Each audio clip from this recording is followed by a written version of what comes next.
Okay, good morning students. Today we are going to discuss about our chapter furthermore on the Indian Constitution. Okay, this is our chapter, the Indian Constitution was going on.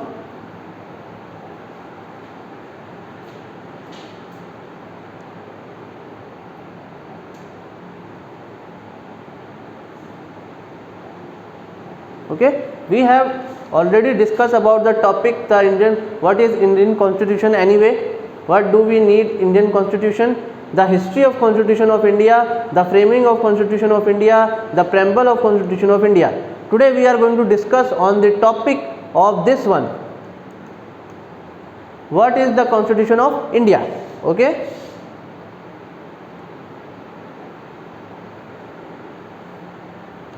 so this is our topic. The Constitution of India in general. Constitution of India is considered to be the supreme law of the country as it puts forth the framework of fundamental political principles. Okay, fundamental political principles को frame out करता है हमारा constitution of India. तो mainly ये इसीलिए बनाया गया है. तो हमारे जो फंडामेंटल रूल्स और रेगुलेशंस है, मतलब कि जो ओवरऑल कंट्री में एक जैसे चलाए जाएंगे, हर इंसान को वो रूल्स और रेगुलेशंस मानने होंगे, चाहे वो किसी भी कास्ट का हो, कितना ही अमीर हो, कितना ही गरीब हो, वो फंडामेंटल पॉलिसीज हर इंसान मानेगा. Okay, it establish the structure of procedure, power and duties. Structure of procedure, कैसे कंट्री चलेगी, पावर, कैसी पावर होगी लोगों के हाथों में और पॉलिटिशियंस के हाथों में, और ड्यूटीज, हर इंसान की क्या ड्यूटी होगी अपने कंट्री के रिगार्डिंग, अपने कॉन्स्टिट्यूशन के regarding, of the government and mention the fundamental right, directive principles and duties of citizen. तो गवर्नमेंट की रिस्पॉन्सिबिलिटी होगी ये चीज़ें प्रोवाइड करना. क्या क्या? फंडामेंटल राइट्स जो कि हर इंसान को दिए जाएंगे. फंडामेंटल राइट्स हर इंसान के लिए होते हैं, चाहे वो कितना ही पावरफुल पॉलिटिशियन हो, कितना ही पुअर पर्सन हो, सब वही फंडामेंटल राइट्स को फॉलो करते हैं. डायरेक्टिव प्रिंसिपल, हर इंसान को वही रूल्स और रेगुलेशन मानने होंगे जो सबके लिए बने हैं. और ड्यूटीज़, हर सिटीजन्स की एक अलग ड्यूटीज़ होंगी अपने कॉन्स्टिट्यूशन के रिगार्डिंग, अपने कंट्री के रिगार्डिंग, और अपने साथ रह रहे हर सिटीजन्स के रिगार्डिंग, मतलब कि देश में रह रहे इंसानों के लिए भी ड्यूटीज़ होंगी कि वो दूसरों के टुवर्ड क्या ड्यूटी रखते हैं. ये the constitution declare India as a sovereign. Sovereign का मतलब क्या होता है, मैंने आपको इसका मीनिंग बताया था, not controlled by other nation. Sovereign का मतलब होता है कि हमारा इंडिया अब किसी और कंट्री के अंडर में या उसके कंट्रोल में नहीं है. ये चीज़ सोशलिस्ट डेमोक्रेटिक, यानी कि यहाँ पर लोगों के द्वारा ही गवर्नमेंट बनाई जाएगी और उन्हीं के लिए बनाई जाएगी, लोगों का और कंट्री का डेवलपमेंट होगा. और लास्ट रिपब्लिक, हमारा जो कंट्री है यहाँ पर इलेक्शन के थ्रू लोगों को रिप्रेजेंटेटिव बनाया जाता है, यानी कि गवर्नमेंट को चुनने वाले लोग खुद पीपल्स और सिटीजन्स होते हैं उस कंट्री के, with a primary form of government. Okay, यहाँ पर एक गवर्नमेंट फॉर्म होती है जो कि by the people for the people create की जाती है. Okay, the constitution of India shows federal as well as unitary system. Unitary system मतलब कि यहाँ पर यूनिटी के साथ ही सिस्टम फॉलो किया जाता है, यानी कि हर इंसान अपना योगदान देगा और वो यूनिटरी सिस्टम एक क्या गवर्नमेंट फॉर्म करेगा. ओके, यहाँ पे देखिए, तो पहला पॉइंट आता है फेडरल सिस्टम. फेडरल सिस्टम का मतलब क्या है, पावर आर डिवाइडेड और shared between state and central government. तो जो भी पावर्स होंगी, जो कॉन्स्टिट्यूशन पावर्स प्रोवाइड करता है, वो कौन कौन शेयर करेगा, स्टेट और सेंट्रल गवर्नमेंट के बीच में डिस्ट्रीब्यूट की जाएगी. सेंट्रल गवर्नमेंट के पास भी पावर्स होंगी और स्टेट गवर्नमेंट के पास भी पावर्स होंगी. कोई अकेला ऐसा किंग या क्वीन नहीं होगा जो ऑल ओवर कंट्री को कंट्रोल करेगा. Second, union system, power concentration in central government with weak state government. Okay, तो जो वीक स्टेट गवर्नमेंट्स होंगे, जहाँ पर वीक स्टेट गवर्नमेंट है, मतलब जो स्टेट्स अभी तक डेवलप नहीं है, तो जो पावर होगी वो सेंट्रलाइज की जाएगी. किसकी? सेंट्रल गवर्नमेंट की जो पावर होगी वो उन स्टेट्स को डेवलप करने के लिए लगाई जाएगी. ओके, ऐसा नहीं कि वो ओवरऑल हर कंट्री का डेवलपमेंट बराबर कर सकते हैं, लेकिन जो पहले वीक स्टेट्स है पहले उनका डेवलपमेंट करना ज़्यादा ज़रूरी है, ताकि वो हर स्टेट एक दूसरे के इक्वल आ सके. ओके,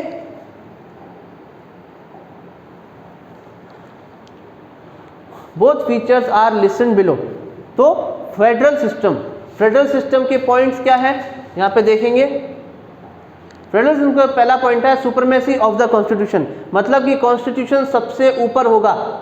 ओके, कॉन्स्टिट्यूशन ही सबसे पावरफुल माना गया है। Division of power between union, central government and state, तो जो पावर होगी उसका डिवीजन होगा किस किस के बीच में, एक तो सेंट्रल गवर्नमेंट के बीच में और स्टेट गवर्नमेंट के बीच में, दोनों गवर्नमेंट के बीच में सेंट्रल पावर जो होंगी वो बराबर बराबर डिवाइड की जाएंगी। Okay, the existence of an independent judiciary in the Indian constitution, एक इंडिपेंडेंट जुडिशरी होगी, जुडिशरी मतलब जो हमारे court and law and orders होते हैं वो इंडिपेंडेंट होते हैं अपने डिसीजंस लेने के लिए इंडियन कॉन्स्टिट्यूशन के अंदर, उनको कॉन्स्टिट्यूशन बाइंड अप नहीं कर सकता, रोक नहीं सकता अपने डिसीजंस लेने से। जो कोर्ट्स होते हैं, हाई कोर्ट्स होते हैं, सुप्रीम कोर्ट्स होते हैं और डिस्ट्रिक्ट कोर्ट्स होते हैं, उनकी बात की गई है। आगे देखिए यूनिटरी फीचर्स, यूनिटरी फीचर्स के अंदर क्या, सिंगल सिटीजनशिप, हर इंसान की एक खुद की सिंगल सिटीजनशिप होगी, वो किसी और के द्वारा बाइंड अप नहीं होगा, उस पर कोई कंट्रोल नहीं कर सकता, एक इंसान दूसरे इंसान को कंट्रोल नहीं कर सकता। सिंगल कॉन्स्टिट्यूशन, एक कॉन्स्टिट्यूशन सिंगल होगा, सबके लिए वही कॉन्स्टिट्यूशन होगा, अलग अलग इंसानों के लिए अलग अलग कॉन्स्टिट्यूशन नहीं है। Power of union to override on the state matters, union की जो पावर है मतलब सेंट्रल पावर जो है वो स्टेट गवर्नमेंट के मैटर्स में भी बोल सकती है, उन्हें कंट्रोल कर सकती है ताकि वो सही डिसीजंस ले सकें। चौथा, during emergency the system become mutual unitary, अगर इमरजेंसी का पीरियड होता है कंट्री के अंदर तो वहाँ पर क्या, जो यूनियन गवर्नमेंट होगी, सेंट्रल गवर्नमेंट होगी, वो ओवरऑल कंट्री को या उस स्टेट को कंट्रोल कर सकती है ताकि वहाँ पर किसी भी तरह का वायलेशन क्रिएट नहीं हो सके।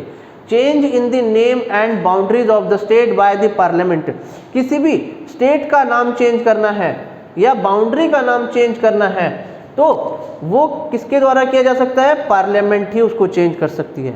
Okay, 6 point, integrated judiciary system, integrated judiciary system क्या, जहाँ पर जुडिशरी सिस्टम कैसा होगा, जो कॉन्स्टिट्यूशन और लॉज को फॉलो करके ही करेगा, किसी इंसान के पैसे के पावर से या फिर उसकी या नॉलेज की पावर से डिसीजंस नहीं लिए जाएंगे। यहाँ पर सबूत जो होंगे और जो हमारा कॉन्स्टिट्यूशन हमें जो एक तरह का सिस्टम प्रोवाइड करता है कि पहले इन्वेस्टिगेशन होगा, फिर उस पर डिस्कशन होगा, फिर ही डिसीजन लिया जाएगा। सेंट्रल अपॉइंटेड द गवर्नर, जो सेंट्रल गवर्नमेंट होती है वही गवर्नर को अपॉइंट करेगी। ओके, हर स्टेट का एक अलग गवर्नर होता है। Dependency of state on the central for economic assistance and grants, तो जो स्टेट गवर्नमेंट होती है वो किस पर डिपेंडेंट होगी, सेंट्रल गवर्नमेंट पर डिपेंडेंट होगी, किसके लिए, इकोनॉमिकल असिस्टेंस के लिए और ग्रांट्स के लिए, मतलब किसी तरह की हेल्प के लिए, और जो पैसा मिलता है हर स्टेट का डेवलपमेंट करने के लिए वो स्टेट गवर्नमेंट वो कौन देगी, सेंट्रल गवर्नमेंट देगी। ओके,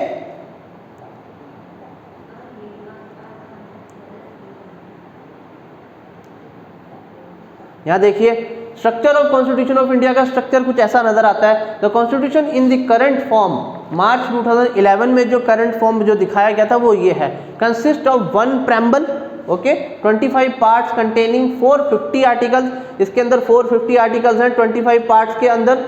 उसके बाद 12 शेड्यूल्स हैं जो कि आपके आर्टिकल्स के अंदर आते हैं, उसी के अंदर 2 एपिडाइज हैं, ये रहे, और 97 अमेंडमेंट है। अमेंडमेंट का मतलब होता है बदलाव या किसी चीज़ का चेंज या किसी तरह का चेंज लाना कॉन्स्टिट्यूशन या लॉ के अंदर, उसको अमेंडमेंट कहते हैं। Okay, amendment to date although it is federal in nature it also has a strong unity 22। Okay, 22 का मतलब क्या होता है, strong feeling of favour and against, इसका मतलब ये होता है कि किसी भी तरह की स्ट्रॉन्ग फीलिंग होना उस चीज़ के फेवर में, उसकी सही के लिए बोलना या फिर उसके अगेंस्ट बोलना, ये होती है। तो ये सारी चीज़ें वो क्रिएट करती हैं, इंसानों को या तो उसके फेवर में लाएगी या फिर उसके अगेंस्ट बोलने के लिए मजबूर करेगी। अगेंस्ट बोलेंगे तो उसमें गवर्नमेंट को वापस अमेंडमेंट लाना पड़ेगा ताकि वो लोग भी उसके फेवर में हो सके और कॉन्स्टिट्यूशन को मन से और या फिर खुशी खुशी उस कॉन्स्टिट्यूशन को मान सके और फॉलो करें। ओके, आगे देखिए, यहाँ देखिए different element of constitution are described as follows. पहला है प्रेम्बल, जो कि हमने अभी पीछे पढ़ा, ये हम इन चीज़ों को एक एक करके डिस्कस करेंगे। यहाँ देखिए पहला है preamble, the preamble to the constitution of India is a brief introductory. मैंने प्रेम्बल का मतलब क्या बताया था आपको, सेम यही दे रखा है, इंट्रोडक्टरी। ओके, तो इसका मतलब यही है, इंट्रोडक्शन। प्रेम्बल का मतलब ये होता है कि जो हमारा प्रेम्बल है, कॉन्स्टिट्यूशन का जो इंट्रोडक्शन है वो प्रेम्बल से पता चलता है। Statement that sets out a guiding purpose, एक तरह से गाइड करता है लोगों को और इंसान हर तरह की गवर्नमेंट को कि उन्हें अपनी गवर्नमेंट को कैसे चलाना है, हर कॉन्स्टिट्यूशन कैसे उनको एक तरह की रूल्स और रेगुलेशंस पावर्स प्रोवाइड करता है as and principles of document. Okay, second क्या आता है, पार्ट्स, जिसके अंदर 25 है। The individual article of the constitution are grouped together into a following parts. इसके 25 पार्ट्स बनाए गए। पहले पार्ट में क्या था, यूनियन एंड इट्स टेरिटरीज हैं, ठीक है। उसके बाद है सिटीजनशिप, पहले पार्ट में इसमें अलग रूल्स और रेगुलेशंस बने हैं सिटीजन्स के लिए। थर्ड पार्ट है फंडामेंटल राइट्स, जहाँ पे लोगों के फंडामेंटल राइट्स बनाए गए हैं, उसमें उनके लिए अलग रूल्स और रेगुलेशंस हैं, ओके, और डायरेक्टिव प्रिंसिपल्स हैं। फोर्थ पार्ट है directive principles of state policies, state government की पॉलिसीज बनाने के लिए क्या रूल्स और रेगुलेशंस फॉलो होंगे। फिफ्थ है फंडामेंटल ड्यूटीज, ओके, राइट्स अलग होते हैं, ड्यूटीज अलग होती हैं। राइट्स हमारा अधिकार होते हैं और ड्यूटीज जो हमें फॉलो करनी है उस कंट्री में रहने के लिए। फिर फिफ्थ आता है, सिक्स्थ आता है यूनियन, फिर आता है सेवंथ द स्टेट्स, उसके बाद है states in the B part of the first schedule repealed, ठीक है, जो कि अंडर डेवलप्ड स्टेट्स हैं उनकी बात की गई है। फिर आता है यूनियन टेरिटरीज, ओके, जो टेरिटरीज हमारी दूसरी कंट्री को टच करती हैं। उसके बाद है द पंचायत, ओके, आगे देखेंगे।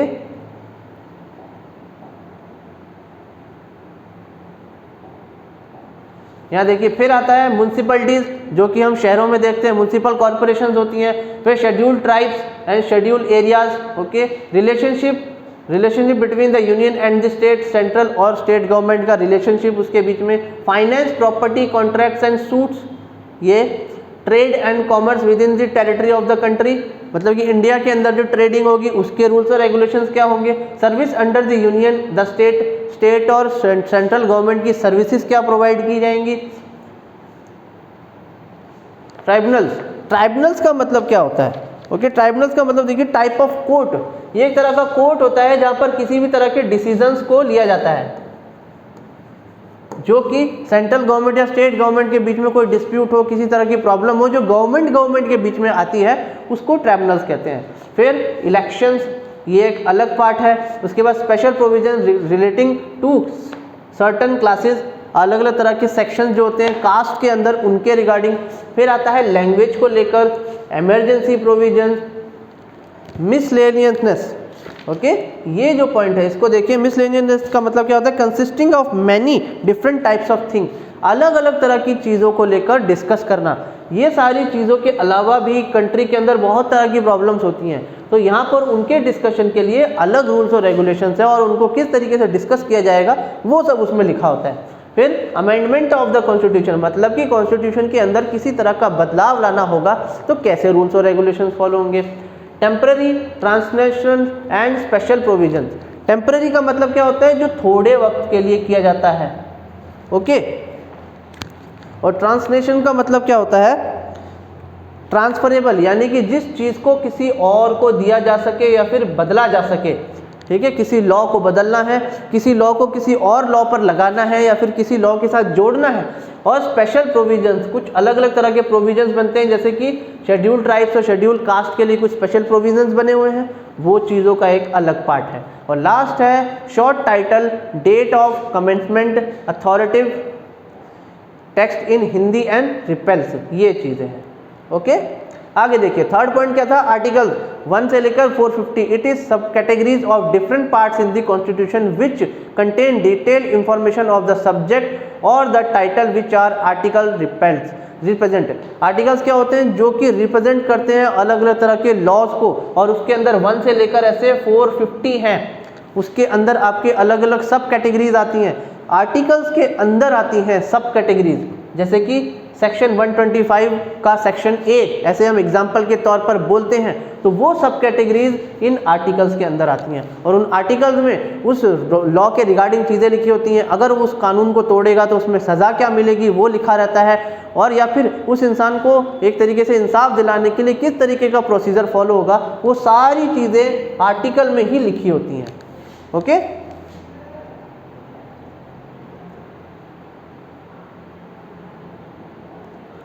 यहाँ देखिए अमेंडमेंट का मतलब मैंने आपको बताया कि किसी भी तरह का जो चेंज होता है, अगर कॉन्स्टिट्यूशन में कोई भी चेंज लाया गया, टोटल 97 अमेंडमेंट हुए थे, तो उसमें कोई भी तरह का चेंज अगर लाया जाए, ठीक है, तो उसको हम अमेंडमेंट कहते हैं। The procedure is laid out in part 10। अगर कोई प्रोसीजर होता है, कोई चेंज लाया जाता है, तो पार्ट 10 आर्टिकल 365 बोलकर उसके अंदर चेंज लाया जाएगा, अमेंडमेंट लाया जाएगा। ओके। फिफ्थ आता है शेड्यूल्स।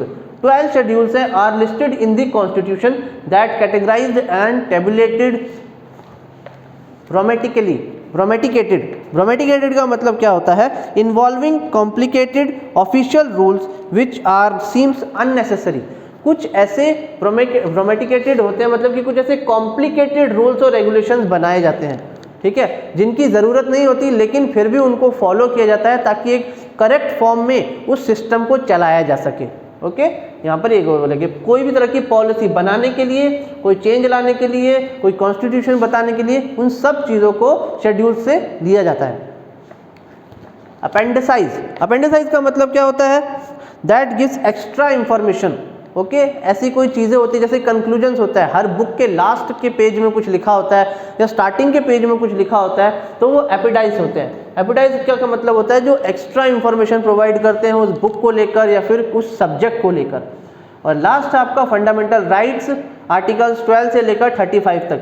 हमारे फंडामेंटल राइट्स वो राइट्स होते हैं जो हमें देश में रहने के अधिकार देते हैं, कि हम इस देश में रह सकते हैं, यहाँ पर किसी भी तरह के अपने एक्सप्रेशन को एक्सप्रेस कर सकते हैं, कुछ भी बोल सकते हैं, किसी भी धर्म को अपना सकते हैं, किसी भी तरह की लैंग्वेज बोल सकते हैं, किसी भी तरह की जगह पर जा सकते हैं। वो सारी जो चीज़ें होती हैं वो हमारे फंडामेंटल राइट्स के अंदर आती हैं।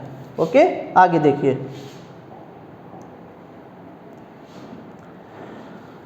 यहाँ पे लास्ट टॉपिक यही है, फंडामेंटल राइट्स के बारे में ही बताया गया है कि फंडामेंटल राइट्स अवेलेबल होते हैं हर ऑर्डिनरी पर्सन के लिए, हर इंसान के लिए, चाहे वो अमीर है, चाहे वो गरीब है, चाहे वो किसी भी कास्ट का है, कस्टम का है, क्रीड का है। वो जो आपके फंडामेंटल राइट्स होते हैं सबके लिए एक जैसे होते हैं, किसी के लिए चेंज नहीं होते। जैसे कि कुछ फंडामेंटल राइट्स क्या है? राइट टू इक्वालिटी, एकता का अधिकार, राइट टू फ्रीडम, आज़ादी का अधिकार, right to freedom of religion, किसी भी धर्म को अपनाने का अधिकार, राइट अगेंस्ट एक्सप्लॉयटेशन, अगर आपके साथ कुछ गलत हुआ है तो उस चीज़ को आप कोर्ट में जाकर अपील कर सकते हो अपने से लिए इंसाफ पाने के लिए। कल्चर एंड एजुकेशनल राइट, किसी भी कल्चर को अडेप्ट करना है, फिर एक बेसिक एजुकेशन गेन करना आपका अधिकार होता है। राइट टू कॉन्स्टिट्यूशन रेमेडीज, किसी भी तरह के कॉन्स्टिट्यूशन के रिलेटेड इंफॉर्मेशन आप पूछ सकते हो, कि आपको जानने का अधिकार है कि कोई कॉन्स्टिट्यूशन के अंदर क्या क्या चीज़ें दे रखी हैं। Okay students, that's all for today. This is your last topic. Okay.